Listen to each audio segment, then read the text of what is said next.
মালদ্বীপের চতুর্দিকে সাগর, তাদের পাশেই একটা সৌদি আরবের জাহাজ ডুবে গেল, আর যত যাত্রী ছিল সব মারা গেল, কিন্তু একজন হাফেজে কোরআনকে আল্লাহ তার কুদরতে বাঁচিয়ে রাখছেন। একটা কাঠের উপরে ভাসতেছে হাফেজে কোরআন, অল্প বয়সের একজন হাফেজ। ভাইরা বন্ধুরা, মালদ্বীপের জেলেরা মাছ ধরার জন্য সাগরে নামলো। হঠাৎ করে নজর, কাঠের উপরে একটা বালক সাগরে ভাসতেছে, আল্লাহ তারে কুদরতে বাঁচিয়ে নিছেন। জেলেরা যায় তার কাছে যায় নৌকায় উঠাইল। ওই হাফেজ কোরআন, যেই বালক, তার সিনার মধ্যে আল্লাহর 30 পারা কোরআন। কোরআন বাহাদুরি করে সিনায় নেওয়া যায় না, আল্লাহর কালাম বাহাদুরি করে সিনায় নেওয়া যায় না। আল্লাহর কালাম ওই সিনার মধ্যেই ঢুকে, যেই সিনায় আল্লাহ পাক নিজে ঢুকায়া দেয়। এজন্য ওই হাফেজে কোরআনকে তারা নৌকায় উঠাইলো। কিন্তু ওই জেলেরা, তারা তো হাফেজে কোরআন কাকে বলে চেনে না, জানে না। কোরআনের হাফেজের মহত্ব বড়ত্ব জানে না, জানার কথাও না, কারণ তারা ইসলাম কি জিনিস তাও বুঝে না। নৌকায় করে মালদ্বীপ বাজারে উঠাইলো। তখনকার সময় মানুষ বেচাকেনা হইতো। এই ছোট্ট বালক, যার সিনার মধ্যে আল্লাহর 30 পারা কোরআন রয়েছে, রে আল্লাহর গোলাম, বাজারে উঠাইলো তারে বিক্রি করার জন্য। অনেক কাস্টমার আসে তারে কেনার জন্য, কিন্তু এমন পয়সা চায়, এমন টাকা চায়, কেউ সাহস করে না তারে কেনার। কিন্তু ওই এলাকার একজন হিন্দু মহিলা ছিল, বড় ধনী। ওই মহিলার সম্পদের কোনো অভাব নাই, কিন্তু একটা ছেলে সন্তানের বড় অভাব আছে, শুধু একটা মেয়ে সন্তান। ছেলে সন্তান তার নাই। মহিলা চিন্তা করলো, সম্পদ দিয়ে আমার কি হবে?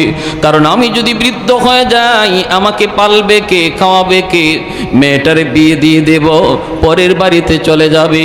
একটা ছেলের প্রয়োজন।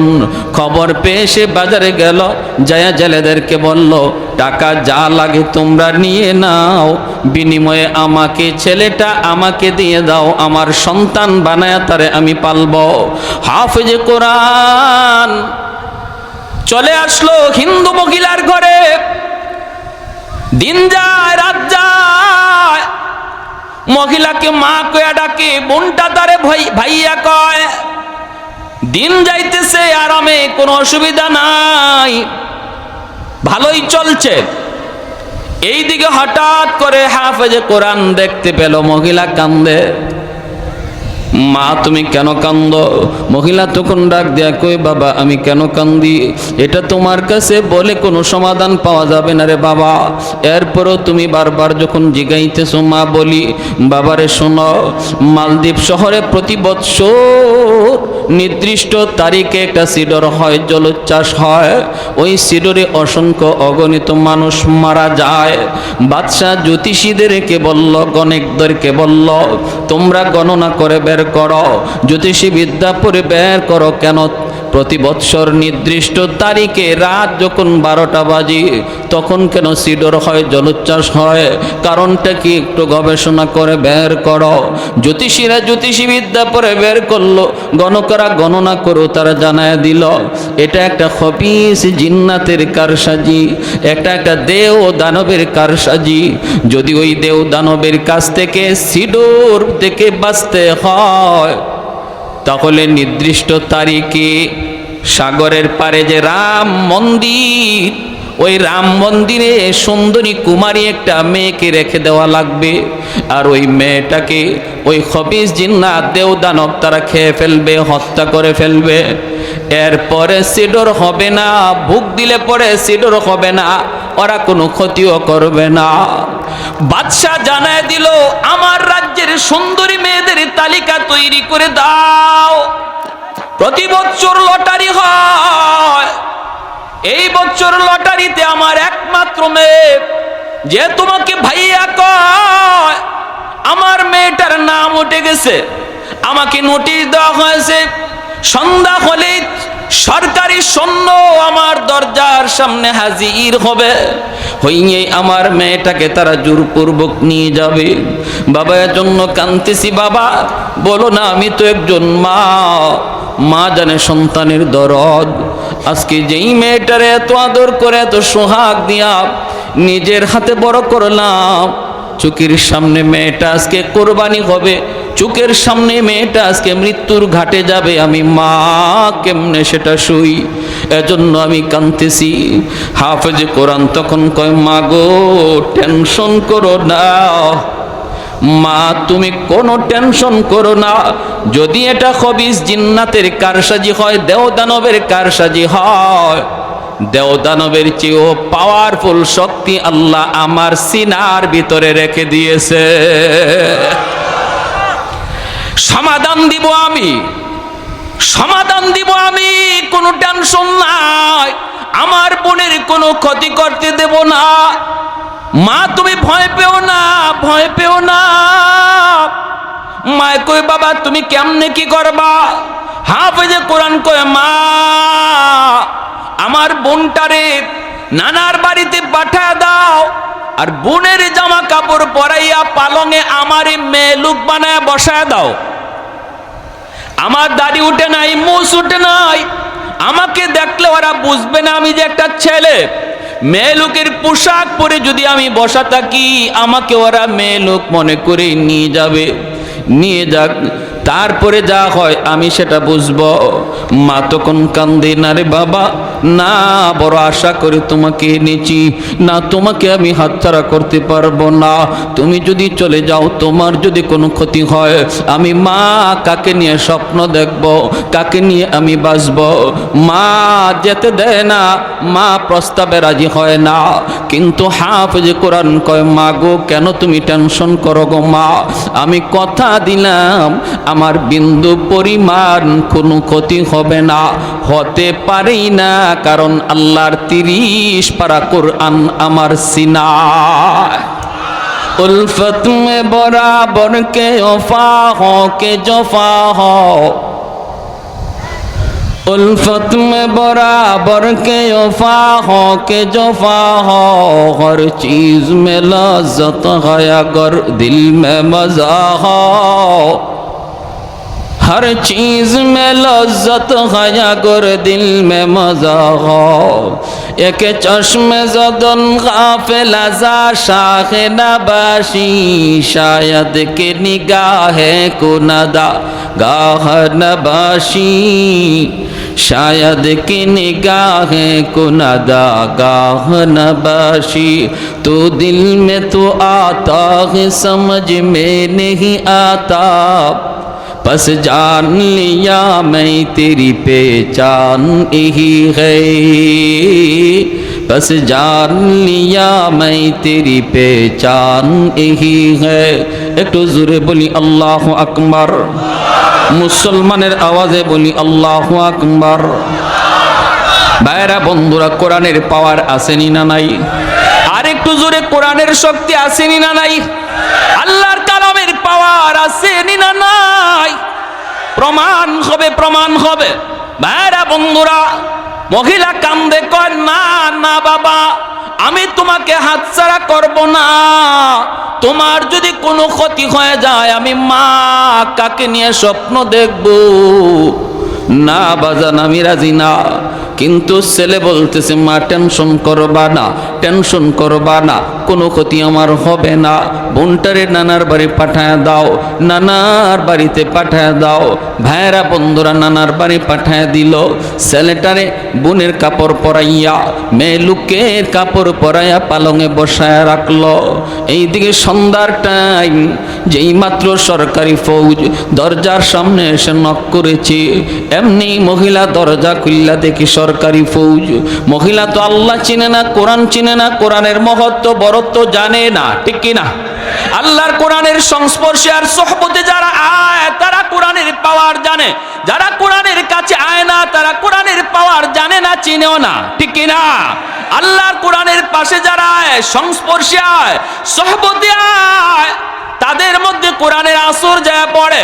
আল্লাহর কোরআন যেই কাপড়ের সাথে লাগে ওই কাপড়টা দামি হয়ে যায়। আল্লাহর কোরআন যেই কাঠের সাথে লাগে কাঠটা দামি হয়ে যায়।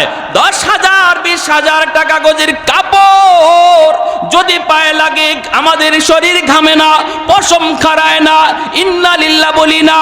কিন্তু আল্লাহর কোরআনের বস্তু নিয়ে যেই কাপড় দিয়ে বানানো হয় ওই কম দামি কাপড় যদি আমার পায়ে লাগে সাথে সাথে কলিজা কেঁপে উঠি, সাথে সাথে আমি কপালে চুমুকাই, সাথে সাথে আমি আমার টুটে লাগাই। আমার ভাইরা বন্ধুরা, আল্লাহর কোরআনের পাশে যেই আসে সেই কোরআনের খাতিরে দামি হয়ে যায়।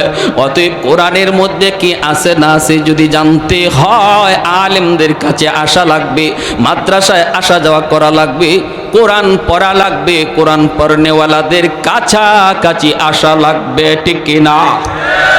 আলাইকুম বিমুজালাসাতিল উলামা ওয়া ইসতিমাই কালামিল হুকামা ফাইন্নাল্লাহ তাআলা ইউহয়িল কলবাল মাইয়িতা বিনূরিল হিকমা কামা ইউহয়িল আরদাল মাইতাতা বিওয়াবিলিল মাতার। এজন্যই নবী বলেন উম্মতের দল, ফিতনার জমানায় যদি ঈমান বাঁচাতে চাও একা একা হাঁটবা না, নিজেরে তুমি বড় কিছু মনে কইরা না। যদি দৌলতে ঈমান ফিতনার জমানায় তোমার বাঁচাইতে হয়, আমি নবী ভবিষ্যৎবাণী করে গেলাম আমার উম্মতের উলামায়ে কেরামের সাথে মিলেমিশে থাকবা। উলামায়ে কেরামের সাথে যাদের সম্পর্ক থাকবে, নবীর হাদিসের ভাষায় তার ঈমান হেফাজত থাকবে। আর যারা বলবে যে আলেম উলামা লাগবে না, আমি কি কম বুঝি? বাংলায় কোরআন বের হয়ে গেছে, তফসির বাংলায় বের হয়ে গেছে, এখন ইমাম সাহেব কেন লাগবে, মাদ্রাসা কেন লাগবে? বুঝবেন খুব কম দিনের ভিতরে ওই শয়তান তার দলে নিয়ে যাবে।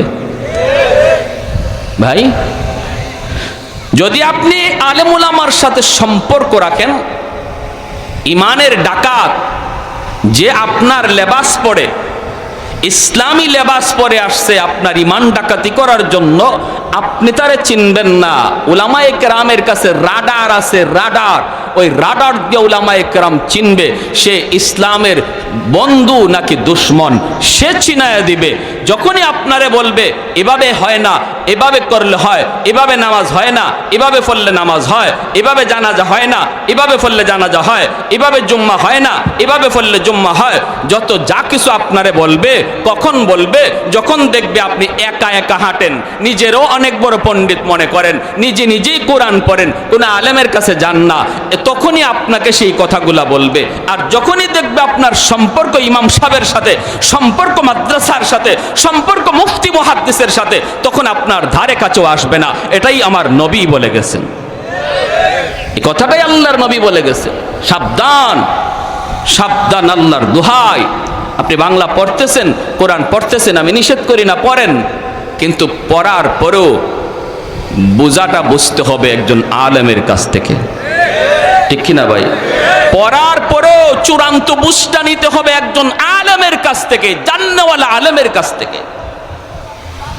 আজকের সমাজে আমাদের অনেক মুসলমান ভাই এই ব্যাপারে পথভ্রষ্ট হয়ে যাচ্ছে, গোমরা হয়ে যাচ্ছে, আলেমদের সাথে তার অন্তরে বিদ্বেষ জন্ম নিচ্ছে। আমার ভাইরা বন্ধুরা, হাফেজে কোরআন যতই মহিলাকে বোঝায়, মহিলা তো বুঝ মানতে রাজি না। দরজা খোলার পর যখনই দেখলো সরকারি ফৌজ, সাথে সাথে কয় রাম রাম রাম। আসেনি না নাই? হ্যাঁ, ভয় পাইলেই কয় রাম রাম রাম। হাফেজে কোরআন মনে মনে কয় মারে তোমার রামে বাঁচাইতো না, বাঁচাইবে আমার আল্লাহ, ঠিক না?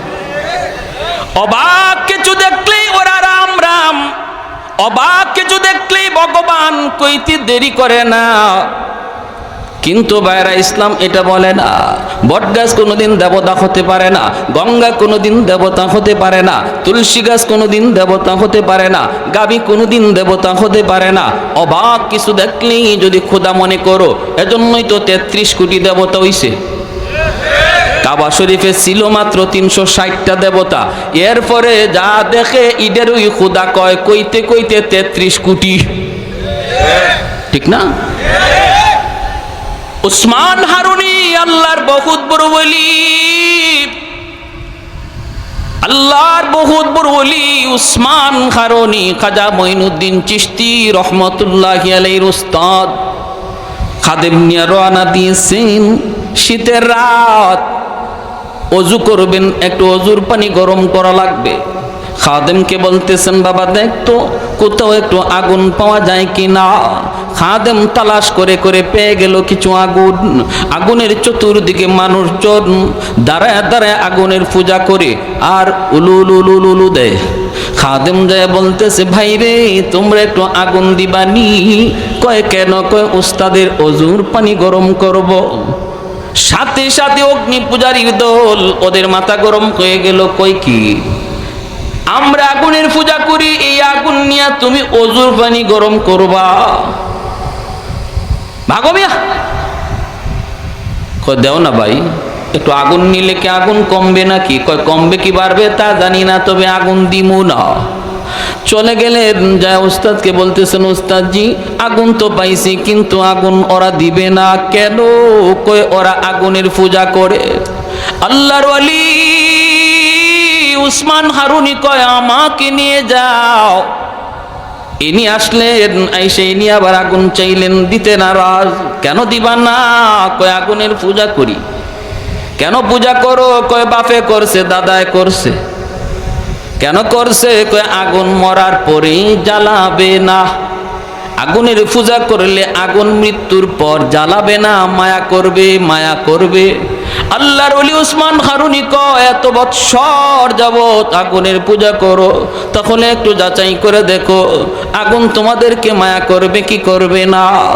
দুনিয়াতে আঙ্গুলটা আগুনের ভিতর দিয়া দেখো আগুন আঙ্গুল জ্বালায় কি জ্বালায় না। যদি দুনিয়াতে আঙ্গুল না জ্বালায় তাহলে বুঝবা মরণের পরেও জ্বালাবে না।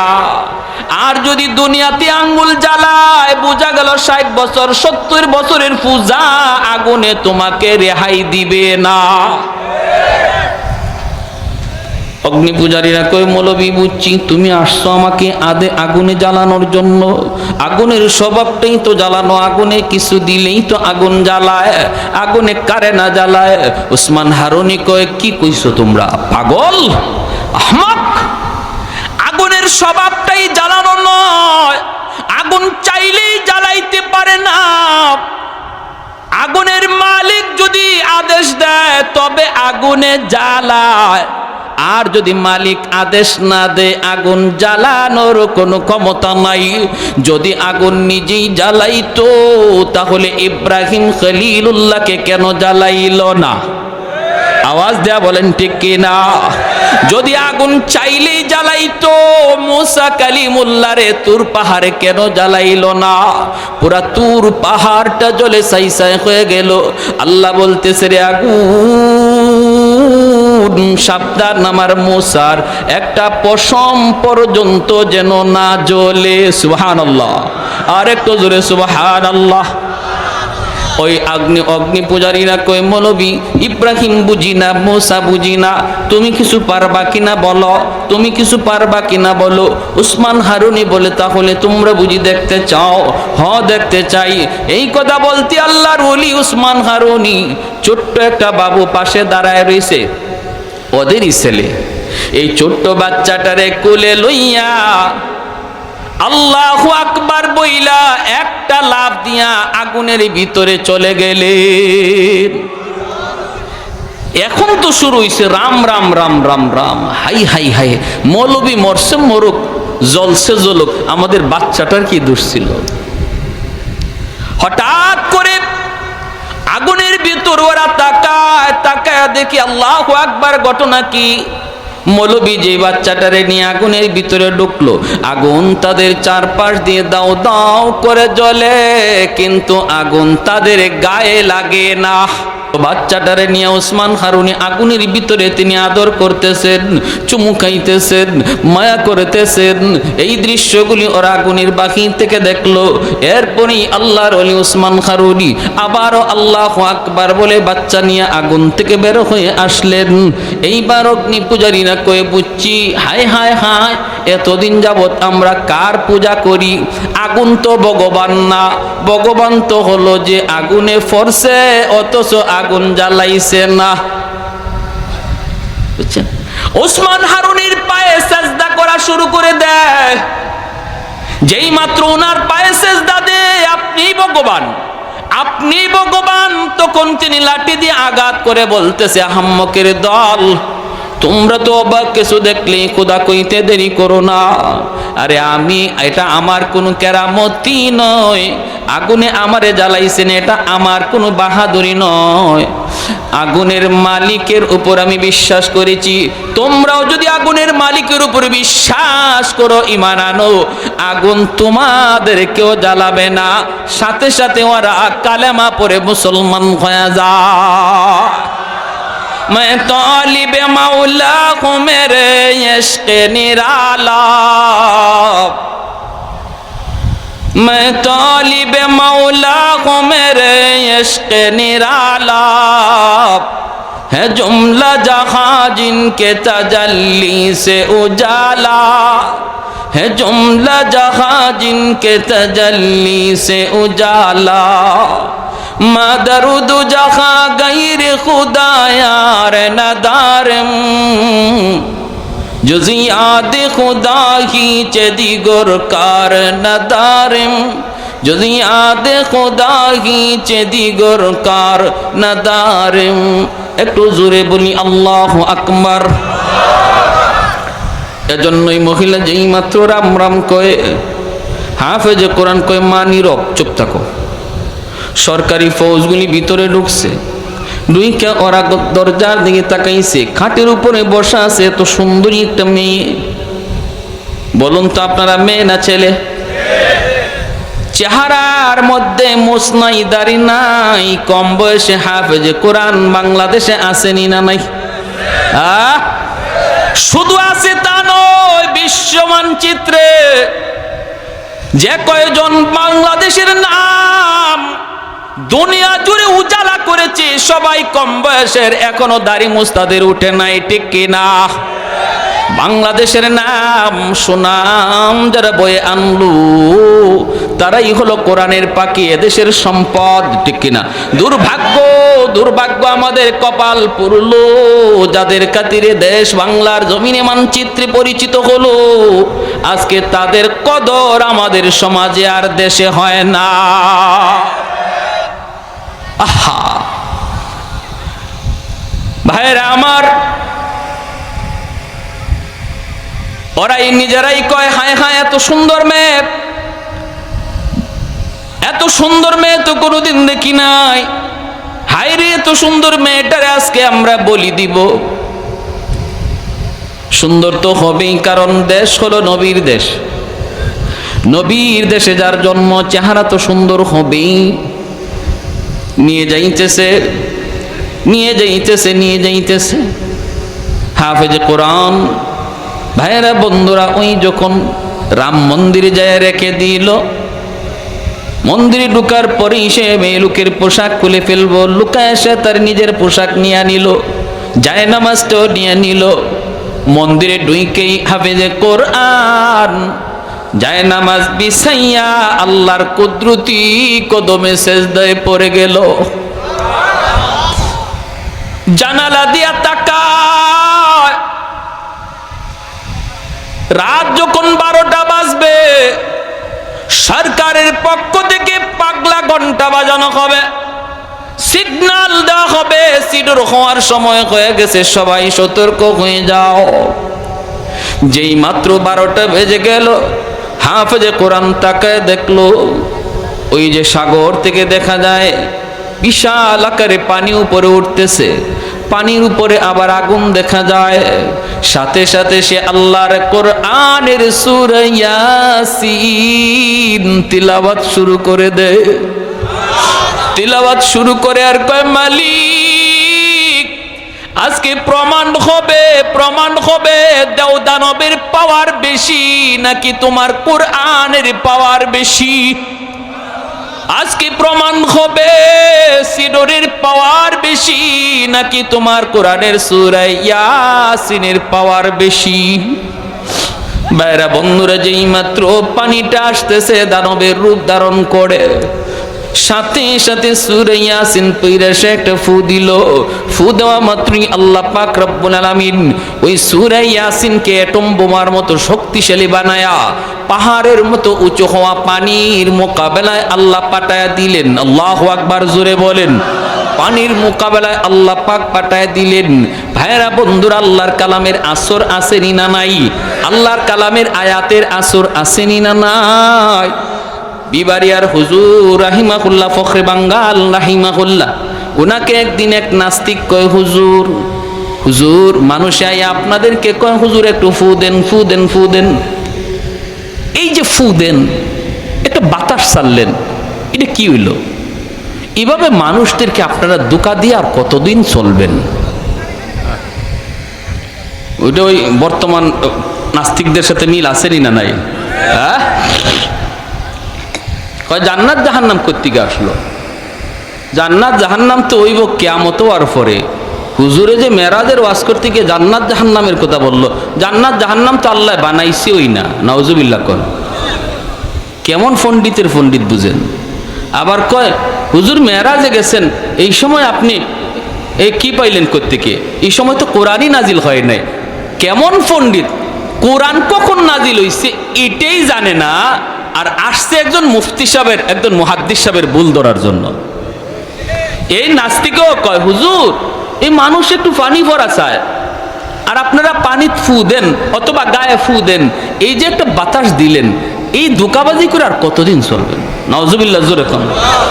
হুজুর বলতেছে, আমি কোরআনে আয়াত পড়ে ফু দেই, এতে কিছু হয় কি হয় না এটা তোমার বুঝে আসে না। কয় না, এটা একটা বাতাস, তো ফু দিলেন বাতাস, এটা কি হবে? আল্লাহর ওলি ফখরে বাঙ্গাল রহমতুল্লাহ আলাইহি বলেন, তুমি বুঝবা কেমন করে? তুমি তো একটা জারজ সন্তান, তোমার তো বাপেরই ঠিক নেই। যে এই কথা বলছেন, হের চেহারা লাল হইয়া বডি ফুলে গেছে, হাত পা গুছাইতেছে, হুজুর এখনই ধরবে। মৌলবী এত বড় কথা আমারে বলছো? পুরা বডি ফুলে গেছে গুসায়, চেহারা লাল হয়ে গেছে, মানুষজন জমা হয়ে গেছে। মানুষ কয় রাখ রাখ রাখ, কি হয়েছে? কি হয়েছে কয় না। মৌলবী আমরা কইল কি? হুজুর কি কইছেন? হুজুর কয় আমি তারে কইছি হে একটা জারজ সন্তান, একটা হারামজাদা, ওর বাপের ঠিক নাই। মানুষ কয় হুজুর আপনি অত বড় একজন হুজুর, হুজুর এই গালিটা কেমনে দিলেন? হুজুর বলতেছে, হাইসা হাইসা হুজুরে কয়, আমি যে তারে গালি দিছি মূলত গালি না, আমি তারে জবাব দিছি, জবাব। সে যা জানতে চাইছে ওটা জানাইছি। কেমন? হে জানতে চাইছে যে আমরা যে কোরআনের আয়াত পড়ে ফু দেই, এই ফুতে কি হয়? ফু তো একটা বাতাস, এই বাতাসে তো কিছু হওয়ার কথা না, আমরা নাকি এরকম ফু ফা দিয়া ধোঁকাবাজি করি। এটা বুঝাইছে তারে। কেমনে বুঝাইছেন? বুঝো না তোমরাও? আমি যে ওরে হারামজাদা বলছি, এটা একটা বাতাস ছাড়ছি, বাতাস। কি ছাড়ছি? ভালো করে বুঝছেন? তারে কি মারছি? না। তারে কি ইটা মারছি? না। তারে কোনো ধরনের টাচই আমি করি না, শুধু একটা বাতাস ছাড়ছি। এই বাতাসটাও একটা নাপাক বাতাস, একটা গালি। এতে করে দেখেন তার চেহারা লাল হয়ে গেছে, তার বডি ফুলে গেছে। একটা নাপাক বাতাসে যদি এমন আসর থাকে, তার চেহারাটারে ফুলাইয়া দেয়, বডিটারে লাল করে দেয়। কোরআনের আয়াত পাক, কোরআনের আয়াত পড়ে বাতাস দিলে যে আসর করে, এটা বুঝাইবার লাগে তারে গালিটা দিছি। বুঝে আসছে? আপনারা বুঝছেন নি? নুরউদ্দিন ঘরপুরি রহমতুল্লাহ আলাইহি সিলেটের, আমাদের সিলেটের বহুত বড় একজন আল্লাহর ওলি ছিলেন। হুজুরের শনি মঙ্গলবারে ফু দিতেন, পানি ফোড়া দিতেন, পানি ফোড়া। তো মানুষজন এরকম পানি নিয়ে যাইত। তো হুজুর অনেক ব্যস্ত থাকতেন, এজন্য মাঝে মাঝে করতেন কি, মাদ্রাসার সামনে একটা পুকুর ছিল, হুজুরে ওই পুকুরের মধ্যে ফু দিয়া চলে যেতেন, আর মানুষকে বলতেন তোমরা পুকুর থেকে পানি নিয়ে যাও। তো হুজুরে পুকুরে ফু দিয়ে চলে গেছেন, মানুষের পুকুর থেকে ওই বোতল ভরে ভরে পানি নিয়ে যাইতো, কাজ হয়ে যেত। এখন একদিন এক লোক আসছে হুজুরের খুব মহব্বতের, খুব মহব্বতের, এরকম একটা কাচের জগ, এই কাচের জগ নিয়ে আসছে। অসুবিধা হইতেছে আপনাদের? এরকম কাচের জগ ভরা পানি নিয়ে আসছে। আয়েশা বলতেছে, হজরত আমার একটু একটু পানি ফোড়া হুজুর, একটা ফু লাগবে। হুজুর বলতেছে, কেন? আমি তো পুকুরে দিয়ে আসলাম, তুমি পুকুর থেকে নিয়ে যাও। হুজুর আমার কেমন কেমন, হুজুর আমার এটাতে দিয়া দেন। এত বড় পুকুর, ফু দিছেন এক কোনায়, ওই জায়গায় ফু লাগে নাই না লাগছে এটাও জানি না। কোন ভাই ফু গেছে আর কোন ভাই গেছে না, আমি কোত্থেকে পানি নিব? হুজুর আমার জগটার মধ্যে একটা ফু দিয়া দেন। হুজুর বলতেছে, ও আমার ফু পুকুরের কোন দিকে গেছে আর কোন দিকে গেছে না এটা তোমার একই নইতেছে না, তোমার জগে ফু দিতাম। তো ঠিক আছে, জগ ধরো, কাচের জগ তুমি ধরো, আমি ফু দেই।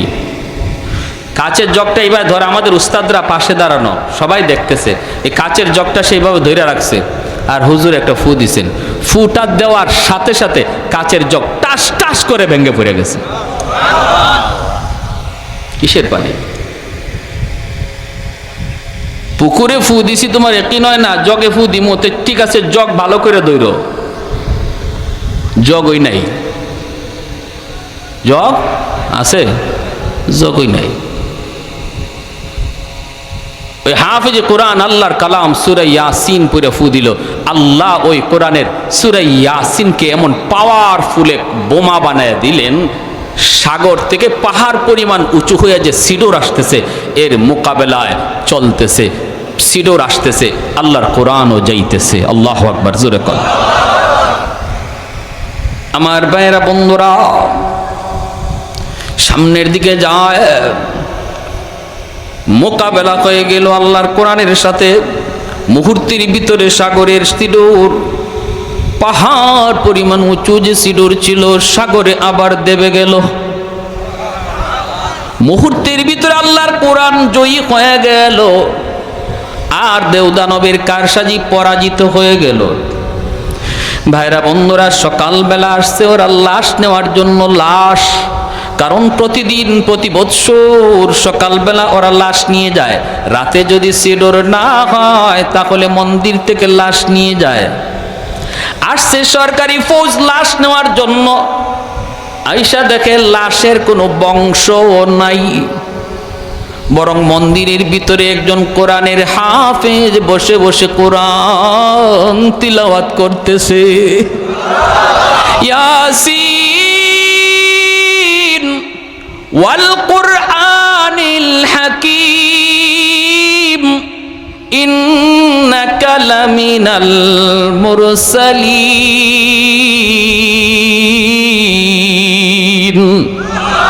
আল্লাহর কোরআন পড়তেছে, সরকারি ফৌজরা আইসা কয়ে, কি রে বেটা তুমি এখানে কি করো?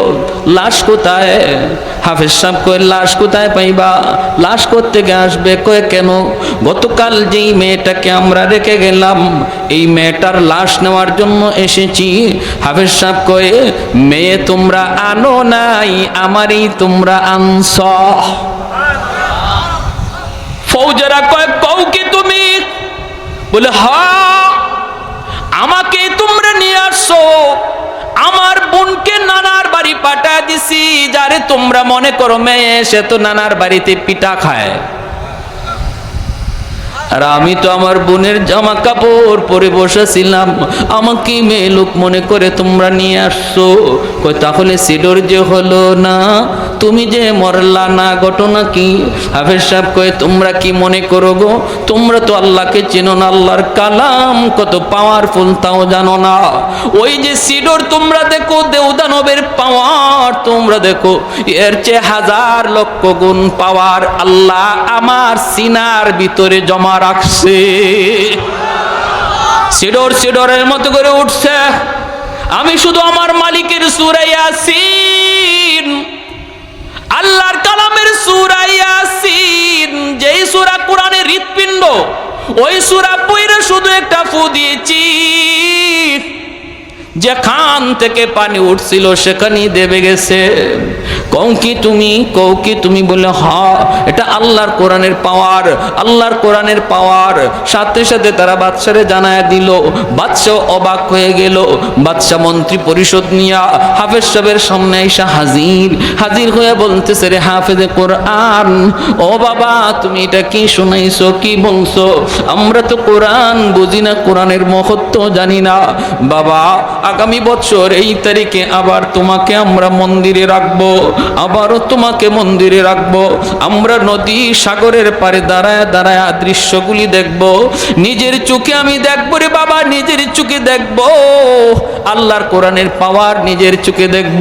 যদি এমনই হয় আমি বাদশা কথা দিলাম জনগণ সহ একদিনে কালেমা পড়ে মুসলমান হয়ে যাব। আমার ভাইরা বন্ধুরা, পরের বছর হাফেজে কোরআনকে আবার মন্দিরে রেখে দেওয়া হয়। নির্ধারিত তারিখে রাত যখন 12টা বাজে, মন্ত্রী পরিষদ লয়া বাদশা সাগরের পারে দাঁড়ানো। ঠিকই ছিল উঠতেছে আল্লাহর কালাম, ওইরা হাফেজে কোরআন মন্দির থেকে ফু দিছে। বাদশা একবার সাগরের দিকে তাকায়, আরেকবার মন্দিরের দিকে তাকায়, একবার সাগরের দিকে তাকায়, আবার মন্দিরের দিকে তাকায়। হঠাৎ করে দেখে মন্দির থেকে পাওয়ারফুল একটা আগুনের লোক্কা সাগরের দিকে যাইতেছে। যেই পানিটা এত উঁচা হয়ে উঠলো, ওই পানিতে যায় আঘাত করা মাত্রই পানি আবার সাগরে দেবে গেল। বাদশার সাথে সাথে এসে বলতেছে, রে বাবা হাত বাড়ায় দে, এতদিন পর্যন্ত অন্ধকার ধর্মে ছিলাম, সত্য ধর্মের সন্ধান পাই নাই, আল্লাহর কোরআন চিনি নাই, কোরআন চিনি নাই, কোরআনের মালিককেও চিনি নাই। আজকে তোমার হাতে হাত রেখে মন্ত্রী পরিষদ সহ কালেমা পড়ে মুসলমান হলাম। একদিনে মালদ্বীপের সমস্ত জনগণ একজন হাফেজ কোরআনের হাতে হাত রেখে সবাই কালেমা পড়ে মুসলমান হয়ে যায়। ইসলামের এত বড় অবদান কোরআনওয়ালাদের, হাফেজে কোরআনদের। কিয়ামতের ময়দানে আল্লাহ পাক রব্বুল আলামিন যখন একজন কোরআনের পাখিকে বলবে যাও জান্নাতে যাও, কেমনে বলবে জানবেন? পর্দার আড়ালে আনবে আল্লাহ পাক পর্দার আড়ালে আনবে একজন আলেমকে, একজন হাফেজে কোরআনকে। আইন আল্লাহ বলবে, তুমি এই গুনাহটা কেন করেছিলা? ইয়া মাশারাল উলামা ইন্নী লাম আযা ফীকুম ইলমি লিউআযিবাকুম, আমি আল্লাহ তোমাকে কোরআন দেই নাই জাহান্নামের আগুনে জ্বালানোর জন্য। কেন তুমি এই অন্যায় করেছো? কেন তুমি এই অপরাধ করেছো? তখন পর্দার আড়ালেই হাফেজে কোরআন আলেমে দ্বীন তখন বলবে, আল্লাহ ভুল হয়ে গেছে, শয়তানের দুকায় পড়ে ভুল করে ফেলেছি। আল্লাহ পাক তখন বলবে, নেও আমি তোমাকে পর্দার ভিতরেই তোমাকে মাফ করে দিলাম। তোমাকে জিজ্ঞেস করলাম কেন ভুল করেছো, এই জিজ্ঞেস করাটাও হাসরবাসী কাউকে আল্লাহ দেখাবে না। ইযহাবু ফাকাদ গাফারতু লাকুম ওয়ালা উবালি, যাও তুমি জান্নাতে যাও, আমার কোরআনের ইজ্জতের খাতিরে কোনো পরোয়া আমি কারো করলাম না। তখনই সে কইব, আমি আমার আব্বা আম্মা ছাড়া জান্নাতে যাইব না। সুবহানাল্লাহ, আরো আস্তে কোন। আল্লাহ পাক বলবে, যাও জাহান্নামের ভিতর থেকে তার বাপ মাকে নিয়ে আসো। ফেরেশতারা জাহান্নামের ভিতরে যায় তার বাপ মাকে ডাক দিবে। বাপ মা যখন উঠে আসবে তখন তার দাদা দাদি নানা নানি তার বাপ মাকে ধরবে, ধরে বলবে, বাবা রে তোমরা তোমাদের সন্তানের সুপারিশ আসছে আজকে জান্নাতে যাইতেছো, জাহান্নাম থেকে মুক্তি পেয়ে গেছো। কিন্তু আমরাও তো তার দাদা, আমরাও তো তার নানা নানি কম আদর করি নাই, আমরাও জাহান্নামে আজকে আগুনে জ্বলতেছি। আমার ভাইটারে আমি কত আদর করলাম, একটু যায় কইও আমাদের জন্য সুপারিশ করত। তখন তার বাপ মা যখন জান্নাতে যাওয়ার পথে হাফেজ সাহেব যায়, আলেম যায়, সাথে সাথে বাপ মা থেমে যায়। বাপ মা থাইমে বলতেছে, না আমরাও জান্নাতে যাবো না। কেন? কই তুমি যদি তোমার বাপ মা ছাড়া জান্নাতে না যাও, আমরাও আমাদের বাপ মা ছাড়া জান্নাতে যাইমু না। আল্লাহ বলবে, যাও আমার কোরআনের পাখির দাদা দাদির নিয়ে আসো। দাদা দাদিরে যখন তুলতে যাবে তখন ওই এলাকার এই যে মাদ্রাসা আপনাদের এই এলাকার মানুষজন ওই তার দাদা দাদিরে ধরবে, বাইরে তোমরা যে আজকে বের হইতেছ ভালো কথা, কিন্তু আমরা তো ওই এলাকার মানুষ, যেই এলাকার মাদ্রাসায় তোমাদের নাতিটা হাফেজ হয়েছে, আলেম হয়েছে, আমরা ওই এলাকার মানুষ, আমরা মাদ্রাসার দিকে নজর করছি, তার থাকার ব্যবস্থা করছি, তার খাওয়ার ব্যবস্থা করছি, আজকে আমরা কিছু মানুষ জাহান্নামে আটকে গেছি, তোমরা একটু যায় কইও তারে সুপারিশ করতো। তখন এই দাদা দাদি আইসা যখন এই মানুষগুলার কথা শোনাবে, কোরআনের হাফেজ আলেমে দিন বলবে, আল্লাহ ওই মানুষগুলার সাহায্য না পেলে আমি তোমার কোরআন সিনায় নিতে পারতাম না, আল্লাহ তারা আমার থাকার জায়গা করে দিছে, আমার খাওয়ার ব্যবস্থা করে দিছে, আল্লাহ আমি তাদেরকে সাথে চাই। তখন আল্লাহ ফেরেশতাদেরকে বলবে, ওই মানুষগুলাকে জাহান্নাম থেকে আইনা দুইটা সারিতে দাঁড় করাও, আর মাঝখান দিয়ে আমার কোরআনের পাখিরে সারো, দেখি আমি আল্লাহ তারে কতজনে চিনে আর সে কতজনকে চিনে। তখন মাঝখান দিয়ে সারা মাত্রই প্রত্যেকে তারে চিনবে। একজনে বলবে, হুজুর আপনি আমারে চিনছেন, আনাল্লাযী সাকাইতুকা মা, আমি আপনাকে একদিন এক গ্লাস পানি পান করাইছিলাম, মায়ার নবী হাদিসে এইভাবেই বলছেন। আরেকজনে বলবে, হুজুর আপনি আমাকে চিনছেন, আনাল্লাযী ওয়াহাবতু লাকা ওযুআ, আমি আপনাকে একদিন এক বদনা ওযুর পানি দিছিলাম। মুহাদ্দিসিনে কেরাম হাদিসের ব্যাখ্যায় লিখেন, নবী এই দুই কথা বলে শুধু দুইজনকে বুঝাইলেন না, এইভাবে অসংখ্য মানুষজন সহযোগিতার কথা ইয়াদ করাইয়া দিবে, আর তখন তার ইয়াদ হয়ে যাবে। আল্লাহ বলবেন, আমার কোরআনের পাখিরে যতজনে চিনতেছে আর সে যতজনকে চিনতেছে সব সহ জান্নাতে দিয়ে দাও। যেরকম সুবহানাল্লাহ। প্যারে হাজিরিন, তাহলে বলুন মাদ্রাসার সহযোগিতা করলে লাভ আসেনি না নাই? একজন ছেলেকে, সন্তানকে, নাতিকে কোরআনের হাফেজ আলেম বানাইলে লাভ আসেনি না নাই? হ্যাঁ, 10 জন মার্কা মারা জাহান্নামীরে একজন হাফেজ সুপারিশ করে জান্নাতে নিয়ে যাবে। মা বাবা, দাদা দাদি, নানা নানি, শ্বশুর শাশুড়ি, আরেকজন হইল যেই বাড়ির সে খাইয়া হাফেজ সাহেব হইছে, অথবা যিনি তারে সারা বছর খাওয়াইয়া হাফেজে কোরআন বানাইছে, ওই বাড়ির লদিং মাস্টার নি। এই কথাটা আল্লামা কাশ্মীরি রহমতুল্লাহ আলাইহি তার কিতাবে হাদিসের ব্যাখ্যায় লিখছেন। অনেক মুহাদ্দিসিনে কেরাম লিখছেন যে মা বাবা, দাদা দাদি, নানা নানি, শ্বশুর শাশুড়ির সাথে ওই দুজন মানুষও যাবে যারা তারে হাফেজ বানাইছে খাওয়ায়া। প্যারে হাজিরিন, আল্লাহর জান্নাতে হাজারো কোটি মানুষও যদি আল্লাহ পাক জান্নাতে দিয়া দেয়, তবু আল্লাহর জান্নাতের কোনো কমতি হবে না। বরযাত্রী যেভাবে বরের সাথে ঢুকে, এইভাবে মানুষজন আলেমের সাথে জান্নাতে ঢুকবে। সুবহানাল্লাহ। এজন্য পিয়ারে হাজিরিন, লম্বা কোনো কথা না, আমরা অনেক কথা শুনছি শুরু থেকে নিয়ে। আপনাদের এই এলাকার মাদ্রাসা, এই মাদ্রাসা আপনাদের এলাকার জন্য রহমত, আপনাদের জন্য রহমত। মাদ্রাসার একজন ছাত্রকে খাওয়াবো বা মাদ্রাসার একজন উস্তাদকে খাওয়াবো, এটা মনে না করি যে আমি তারে খাওয়াইতেছি, বরং আল্লাহর কোরআন বলে তার উসিলায় আল্লাহ আপনারে খাওয়াইতেছে। মাদ্রাসার একজন ছাত্রের উসিলায় আল্লাহ আমারে খাওয়াইতেছে, আমি তারে খাওয়াইতেছি না। ওয়ানুনাজ্জিলু মিনাল কুরআন মা হুয়া শিফাউন ওয়া রাহমা ওয়া রাহমাতুল লিল মুমিনিন। কোরআন রহমত, মাদ্রাসা রহমত, হাফেজ কোরআন রহমত। যেই ঘরে একজন হাফেজ খায়, এই ঘরে রহমত নাজিল হয়, তার খাতিরে আল্লাহ সবাইরে খাওয়ায়। আর হাজিরিন, এজন্য ছোট ছোট বাচ্চাগুলিকে কদর করি। দেখতেছি আমরা ছোট্ট বাচ্চা, কিন্তু আল্লাহর নবী বলেছেন তার কদর কি পরিমাণ। আসমানের ফেরেশতারা দেখতেছে তার কদর কি পরিমাণ।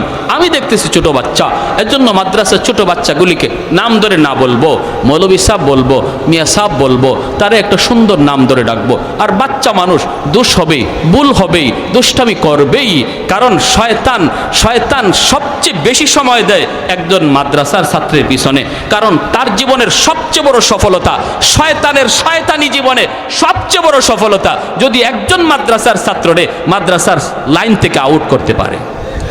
কলেজের ছাত্রের পিছনে শয়তান এত সময় দিবে না, স্কুলের ছাত্রের পিছনে শয়তান এত সময় দিবে না যত সময় দিবে একজন মাদ্রাসার ছাত্রের পিছনে। এজন্য কিছু দুষ্টামি হবেই, কিছু দুষ্টামি করবেই, এগুলো আমরা মায়ার নজরে দেখব, ঠিক কিনা? যদি কোনো দৃষ্টিকটুর কোনো বিষয় আমরা দেখি যার দ্বারা মাদ্রাসার বদনাম হতে পারে, তখন সেটা চায়ের দোকানের সমালোচনা না করে আমরা মাদ্রাসায় এসে যেটা সমাধান হয় এভাবে আমরা বিষয়টা আলোচনা করব। আমি যদি চার দোকানে মাদ্রাসার বদনাম করি, আর আমার বদনাম শুনে একজন মানুষ যদি তার ছেলেকে মাদ্রাসায় ভর্তি করা থেকে বিরত হয়ে যায়, যে মাদ্রাসায় যদি এমনই হয়, পোলারে নিয়ত করছিলাম মাদ্রাসায় পড়াবো আর পড়াবো না, আপনার কথার কারণে যদি একজন বাবা তার সন্তানকে মাদ্রাসায় দেওয়া থেকে ফিরাইয়া নিয়ে নেয়, কিয়ামতের ময়দানে আল্লাহর দরবারে আপনার মতো এত বড় আসামি আর কেউ হবে না। এত বড় আসামি আর কেউ হবে না। এজন্য মাদ্রাসার মহব্বত দিলের ভিতরে তারই আছে যে ছাত্রদেরকে মহব্বত করে, উস্তাদদেরকে ভালোবাসে, মাদ্রাসার প্রতিটা ইটকে ভালোবাসে। যদি কোনো দোষ দেখে সেটা সমাজের মানুষের কাছে সেটা সমালোচনা না করে, অফিসে এসে উস্তাদের কানে কানে সেটাকে শুধরানোর নিয়তে বলে দেয়, বোঝা গেল তার দিলের ভিতরে সত্যিকার অর্থেই মাদ্রাসার মহব্বত রয়েছে। আল্লাহ আমাদের সবাইকে এই বিষয়গুলো বুঝার এবং মানার তৌফিক আল্লাহ সবাইকে দান করুন। পরিশেষে এই মাদ্রাসাকে আল্লাহ কবুল করুন, মাদ্রাসার ছাত্র উস্তাদ সবাইকে আল্লাহ কবুল করুন, মাদ্রাসার কমিটি সহ যারা মাদ্রাসার সহযোগিতা এলাকাবাসী সবাইকে আল্লাহ মাদ্রাসার খাতিরে কবুল করুন। সবাই বলি আমিন। ওয়া আখির দাওয়ানা আনিল হামদুলিল্লাহি রাব্বিল আলামিন। আল্লাহুম্মা ওয়া তারহামনা লানাকুনান্না মিনাল খাসিরিন। রব্বির হামহুমা কামা রব্বায়ানি সগীরা। রব্বির হামহুমা কামা রব্বায়ানা সগীরা। রব্বুল আলামিন কুদরতি নজরে মায়ার নজরে একটু তাকায় দেখো গো আল্লাহ, তোমার কতিপয় বান্দারা বসে বসে গভীর রাত পর্যন্ত কোরআনের কথা, আয় আল্লাহ তোমার নবীর কথা, তোমার নবীর নায়েব রাসূলদের কথা শুনতেছে। আমলখানা যদি পছন্দনীয় হয় এর উসিলায় আমাদের জীবনের সব গুনাহ খাতাগুলি মাফ করিয়া দাও। আল্লাহ যারা হাত বাড়াইছি মালিক, জানি না কার জানি আদরের মা দুনিয়ায় নাই, কার জানি আদরের বাবা দুনিয়ায় নাই। ও মালিক, যার মা নাই সে জানে মা কত বড় নিয়ামত। যাদের মা আছে ঘরে গিয়া আম্মা কইয়া ডাক দেয়, আমার মতো যার মা নাই মাসকে মাস বছরকে বছর চলে যায়, মা কইয়া ডাক দিতে পারি না।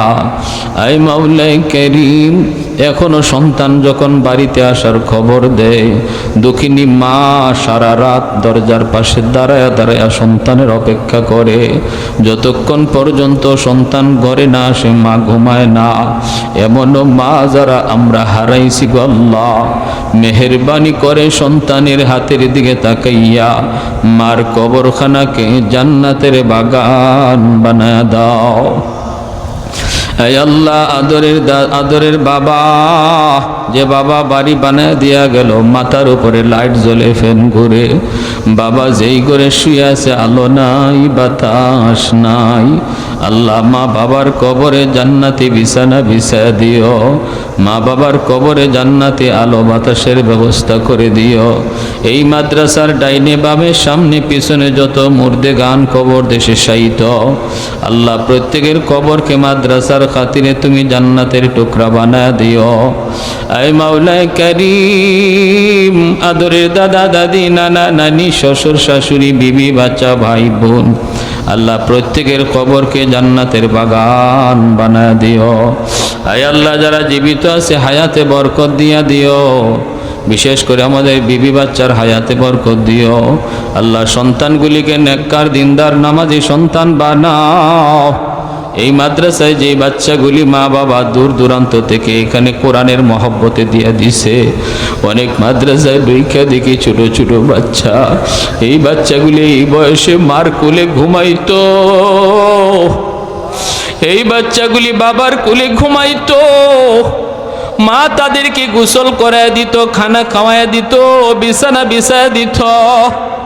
আজকে ওই বাচ্চাগুলি নিজের খানা নিজে উঠায়, নিজের বিছানা নিজে বিছায়, মালিক নিজের গোসল নিজে করে। মা ভালো খানা খাইতে পারে না, চোখের পানি জড়ায় জড়ায় মায় কান্দে। বাবা ভালো খানা খাইতে বসলে খাইতে পারে না, চোখের পানির ফুটা পড়ে। আমার বাচ্চাটা জানি মাদ্রাসায় কি খাইতেছে, কেমনে ঘুমাইতেছে। ও মালিক, যেই সকল বাপ মা দিনের জন্য এত বড় কুরবানি করছে গো আল্লাহ, তাদের সন্তানগুলিকে তুমি কোরআনের হাফেজ বানাও, তাদের সন্তানগুলিকে তুমি হাফেজ কোরআন বানাও, আলেমে দ্বীন বানাও। আয় আল্লাহ বাপ মার মনের আশা পূরণ করে দাও। আয় আল্লাহ এলাকার ঘরে ঘরে তুমি কোরআনের হাফেজ কবুল করে নাও। আয় আল্লাহ ঘরে ঘরে কোরআনের হাফেজ কবুল করে নাও। এলাকার প্রতিটা মানুষকে মাদ্রাসার মুআফিক বানা দাও, মাদ্রাসার প্রতি মহব্বত রাখার তৌফিক দাও। আয় মাওলায়ে করিম, যত হাজত গাইবি খাজানা থেকে পুরা ফরমাও। আয় আল্লাহ, আয় আল্লাহ, মাদ্রাসার কমিটিতে যারা আছে, সহযোগিতায় যারা আছে, আল্লাহ প্রত্যেকের এই মেহনতকে নাজাতের উসিলা বানায় দাও।